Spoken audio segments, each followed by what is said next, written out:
Good morning, John. The research talks about social entertainment. I just wondered if you could define what that really means for us.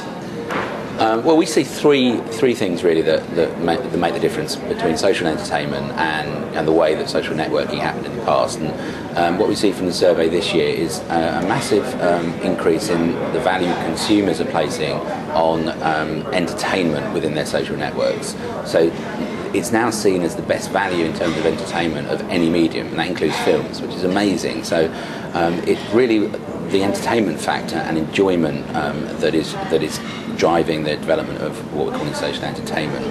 And then I think the second piece is the way that overlaps with information. So the credibility of informed data, content, provision of just everything from where to shop, and how that integrates with people's views, integrates say with the television program. And just using information as a currency to drive cross-platform content.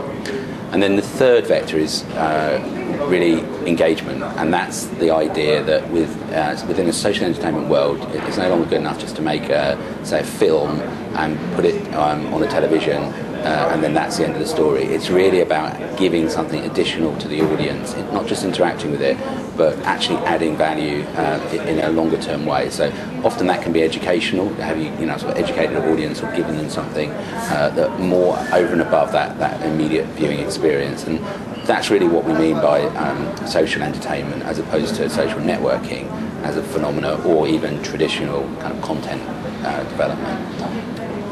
One point I'd add to that, I think, is the role of when we're looking at social entertainment is that it can be easily breached. So there are limits to each of those three areas. So, for instance, if your entertainment becomes inappropriate, then you get a massive breach of trust, and the value falls through the roof. Secondly, if your information that you're seeking is either inaccurate or you abuse consumers' trust in the privacy of their relationship, then that can also cause complete turn off of the audience.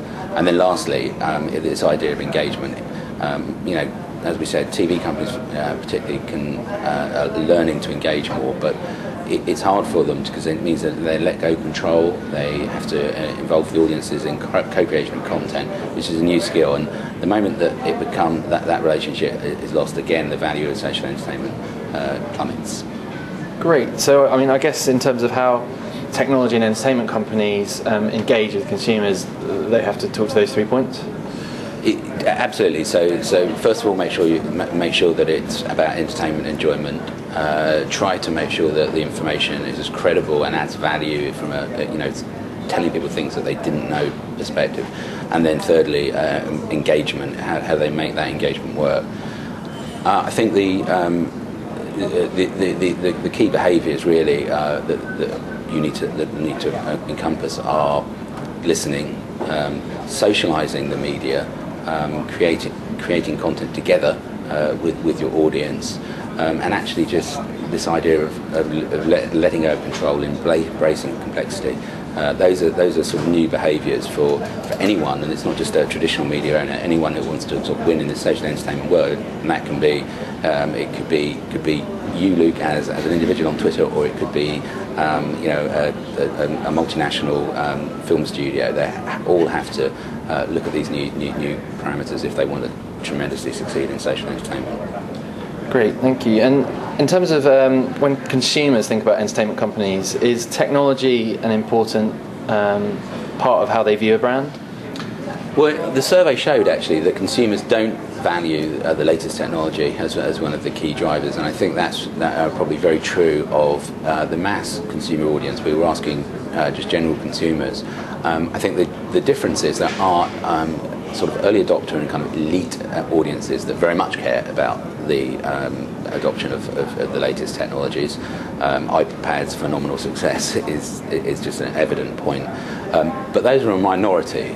They're not the general audience. But I think one of the key points is to understand is that smaller group influences the thinking and understanding of the broader mass audience. They, in a sense, what they do is they interpret the technical benefit and present it in a way that's much more easy for the average consumer to understand. So to me, that's the dynamic, and it does appear contradictory when consumers are saying they don't believe in technology, and both media and technology companies are spending so much money on looking like they've got the latest technology. Well, I suppose the key thing is really the experience rather than the technology for many consumers. What they care about is the end result. Yeah, very much so. It's the ability to have two screens whilst you're watching a general election programme and be able to comment on Twitter on what the politician is saying with your friends. That's what consumers want. The technology is just enabling all of that great fun. And then, so finally, the research threw up a couple of themes of privacy. So it certainly seems like it's going to be a growing issue. I just wanted to get your insight on how privacy can impact companies and consumers operating within this social entertainment era.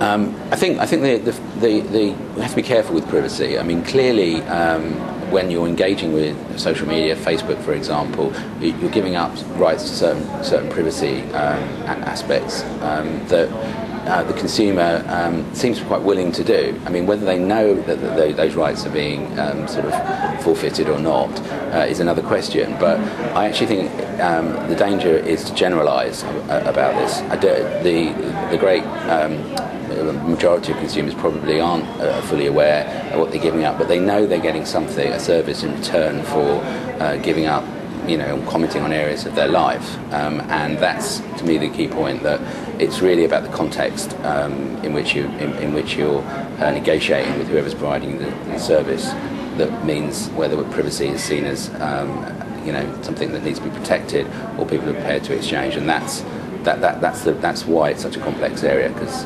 privacy is important, but it all depends on the transparency with which you talk to people about it.